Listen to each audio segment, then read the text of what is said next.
Welcome back, folks. Today we're looking at part 3 of lesson 5.1, analyzing functions with the first derivative. Okay, we're finally going to finish things up today, so here we go. So the last thing we're going to talk about in this lesson is something called the extreme value theorem. It states that if a function f is continuous on a closed interval a to b, then f has both an absolute maximum and absolute minimum on that interval. Okay, let's take a look at a few examples where we found mins and maxes earlier in this lesson. Okay, the first one on the left here, we said that it has an absolute minimum, but it doesn't have an absolute maximum anywhere because this function is going to keep on going up as we go both to the right and far left on the graph. What my extreme value theorem is saying is that if we look at our graph within a closed interval, so for example, let's say between points A,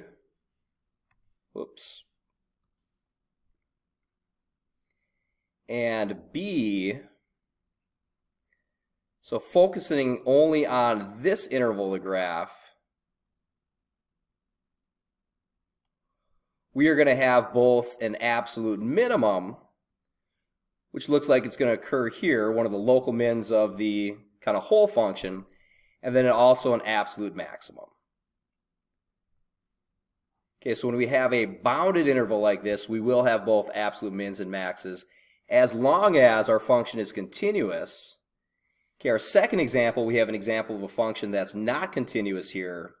So if I do the same thing, if I try to bound this function between two values a and b, okay, in this case, I won't have an absolute minimum or a maximum.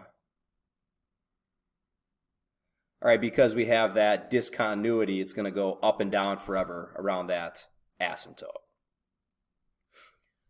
All right, last thing about the extreme value theorem is that the extreme values can occur at the endpoints of the interval or at interior critical points, okay, where our derivative is 0 or derivative does not exist.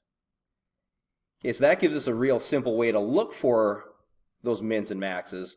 We'll just look at the critical points, okay, within the function like we've been working on, and then also take a look at where our interval starts and stops, the endpoints of the interval. So let's take a look at an example of applying our extreme value theorem. Okay, we'll say using the candidates test here. We'll explain that in a second. Problem 5, part A says, let f be a function defined by f of x equals e to the x cosine x. We want to find the absolute minimum value of f on the interval 0 to pi. All right, so what we're going to have to check for that absolute minimum are the endpoints, which we know are just 0 and pi right off the bat, but then also any critical point this graph or this function takes on within this interval. So finding critical points, we need to find our derivative. All right, so we're going to look at f prime of x. Now, our f of x is e to the x cosine x. That is e to the x times cosine x. We're going to have to use our power rule. Sorry, not power rule, but product rule. So that's going to be our first factor normal, just e to the x. All right, times the derivative of the second factor, derivative of cosine x, which is a negative sine x.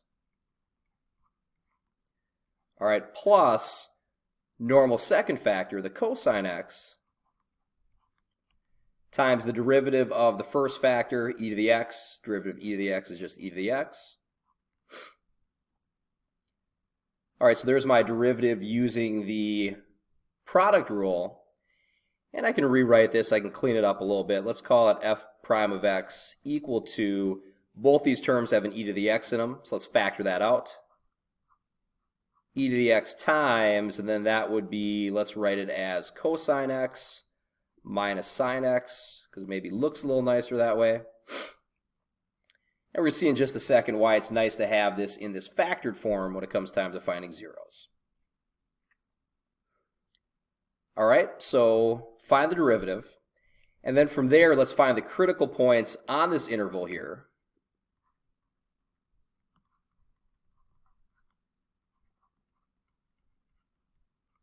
That's going to be where we take the derivative and figure out where it's either equal to 0 or is undefined, does not exist. Now here we'll just find zeros. There's no fractions, there's no values of x that I can't plug into this function. So we'll say e to the x times cosine x minus sine x equals 0. And the reason it's nice to be in this factored form here is I can worry about the factors individually. We can just look at where e to the x equals 0.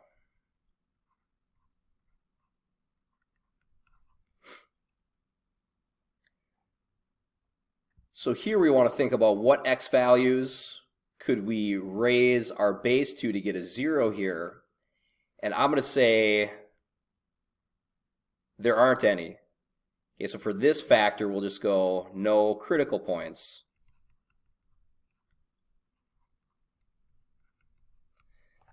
A couple ways we could think about that. We could use some number sense and think about if I raise a positive base to an exponent, what could I get out? Well, if that exponent's positive, we're going to get positive values out. If it's negative, we're going to get fractions out, positive fractions, 0 to give us a 1. If we want to visualize that happening here, what would a graph of e to the x look like?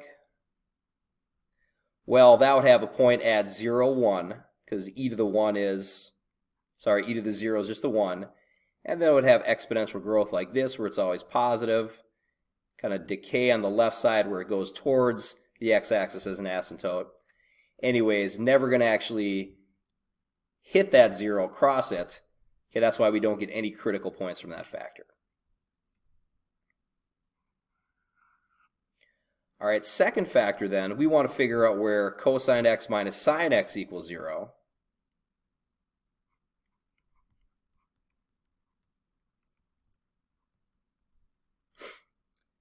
Okay, so in other words, if I treat this like an equation and move sine x to the other side of the equal sign, we'd be looking at where cosine x is equal to sine x.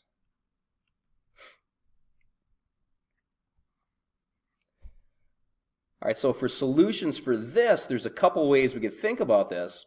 We want to think about what x value gives both our cosine and sine the same output. Well, we could think in terms of special right triangles. I know my 45, 45, 90 has side lengths of 1, 1, and root 2. Cosine is adjacent over hypotenuse, so 1 over root 2. Sine's opposite over hypotenuse, 1 over root 2. Okay, so I can tell here it's going to be that 45-degree angle, or in other words, pi over 4. All right, now another way I could think about that is we can think in terms of graphs, and this is actually going to be helpful for dealing with this interval here, because I know pi over 4 will work, but just with this triangle I'm having trouble picturing would there be anything else that works. Okay, if I graph my, let's go sine function first. Running between 1 and -1, wrapping up its cycle at pi, along with a cosine, which trying to make match the sine here.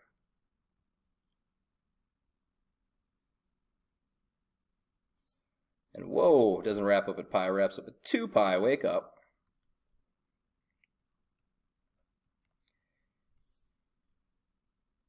Okay, we know this function hits its middle, or both these functions hit their middle at pi units.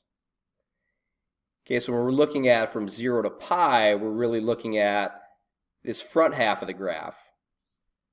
So we want to figure out where does this intersection happen. Well, I know sine tops out, cosine hits its middle at half of pi, pi over 2. All right, so that's going to be half of pi over 2, which is just that same pi over 4. Either way, we end up with a critical point, whether we're thinking in terms of triangles or graphs, of x equals pi over 4. All right, so now that we have our critical points, all one of them, okay, we can apply the candidates test. That's where, let's kind of separate this out here quick.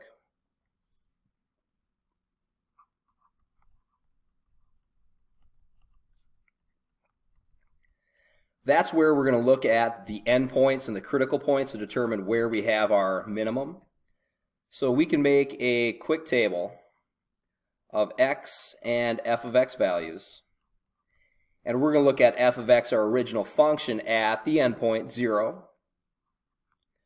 We're also going to look at any critical points between the endpoints. So in this case, we just have a pi over 4. And then the other endpoint, the pi, because based on our extreme value theorem, we know that minimum is going to be coming from one of these 3 points here. Okay, so let's take a look at that. F of 0 would be just plugging 0 into that original function. Okay, we're looking for values here, not derivatives. So that'll be e to the 0 times cosine of 0. All right, and we know that e to the 0 is just a 1. Okay, any base to the 0th power is 1. Cosine of 0, well, I got my cosine graph here, that's a 1 as well. 1 times 1 is 1. Okay, so that's my value for 0. Let's compare that to f of pi over 4 would be equal to e to the pi over 4 times cosine of pi over 4. All right, which e to the pi over 4, I don't know what the heck that is as far as decimal values. If I really need to calculate it, I could figure something out. We'll just leave it like that for now. Cosine of pi over 4, well, we've got our special right triangle here is adjacent over hypotenuse, so that'd be a 1 over root 2. So we'll just write this expression as e to the pi over 4 divided by root 2. And we'll leave it in exact form like that for now. Now, as far as is this question going to be on a calculator or non-calculator part of the test, probably non-calculator. So I'm thinking that we'll be able to tell which one of these values is the lowest between the 3 pretty clearly with some negatives or something like that. Last one then, f of pi is going to be equal to e to the pi times cosine of pi. All right, so again, e to the pi, no clue, but cosine of pi, we know that's equal to a negative 1. So this is just equal to negative e to the pi. All right, and we're looking for the absolute minimum. Well, based on the candidates test, that's going to be at the endpoint pi. We're going to have an absolute minimum of negative e to the pi there. Okay, so again, I didn't need to know these exact values. Okay, just based on the signs, I could tell which one was going to be the smallest. Again, as far as what the minimum is, we'll say it's this y value here. Okay, in the last few examples we looked at in the previous parts of the lesson, we were trying to figure out where does the function take on mins and maxes. Okay, so in other words, what's the x value? Usually when we're asking for the absolute minimum, the absolute maximum, we're asking for what it is. We're asking for a y value here. All right, let's take a look at one more example together here. Okay, problem B says let g of x be the function defined by g of x equals 8 ln x minus x squared. Okay, so for a problem like this, there's nothing special about e to the x, sines and cosines. We can really apply this to any of the types of functions we know how to find derivatives of. Trying to give you a good mix through these examples here. This time we want to find the absolute maximum value of g on the interval 1 to 4.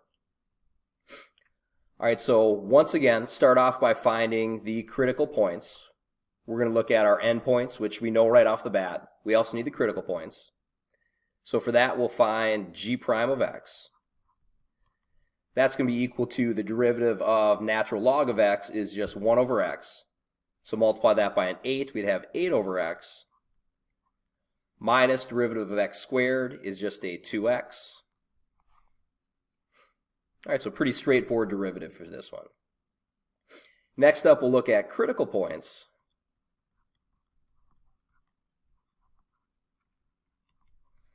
And that's going to be where our derivative is either equal to 0, okay, or does not exist. Let's start with the zeros. If I set 8 over x minus 2x equal to 0, I've got a pretty straightforward equation I can solve. Let's add 2x to both sides. That'll give me that 8 over x is equal to 2x. And I did that so I can easily cancel out my fraction just by multiplying both sides by x.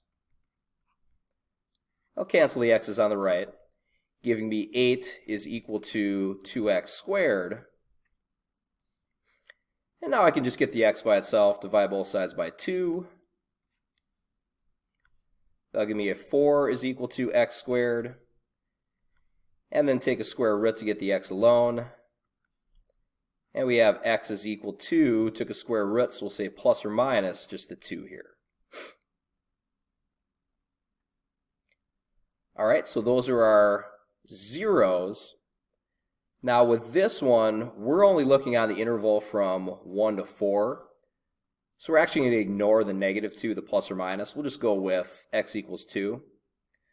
One other thing here is notice we do have a fraction in this derivative, so I can't plug 0 into this function here, okay, that my derivative function, which makes sense because I know that the natural log is not defined as 0 either.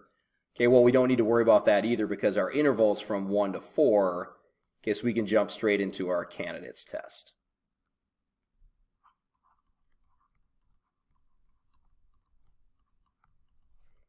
Okay, candidates test, as in the candidates for our absolute mins and maxes will be the endpoints.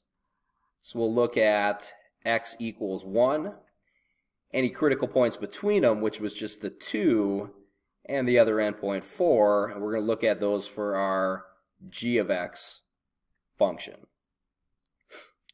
All right, g of 1 is going to be equal to 8 times the natural log of 1 minus 1 squared. Okay, as far as calculating this, I'm going to say I can figure out what the natural log of 1 is. Just quick little logarithm reminder here.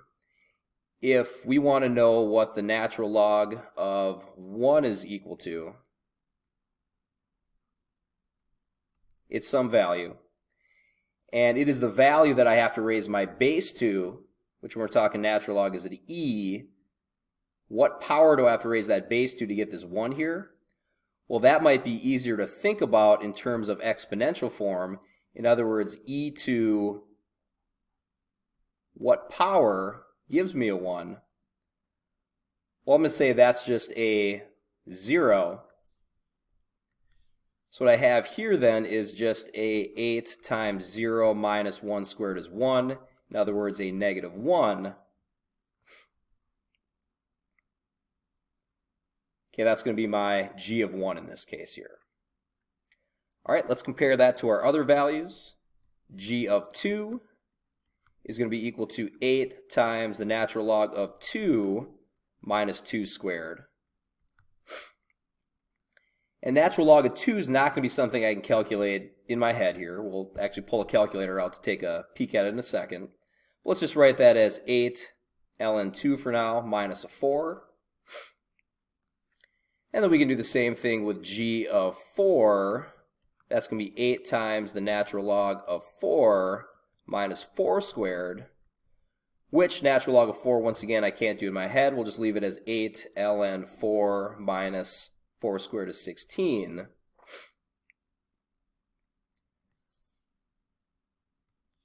Okay, and now we're looking for the absolute maximum, so we need to decide which of these three values are the highest.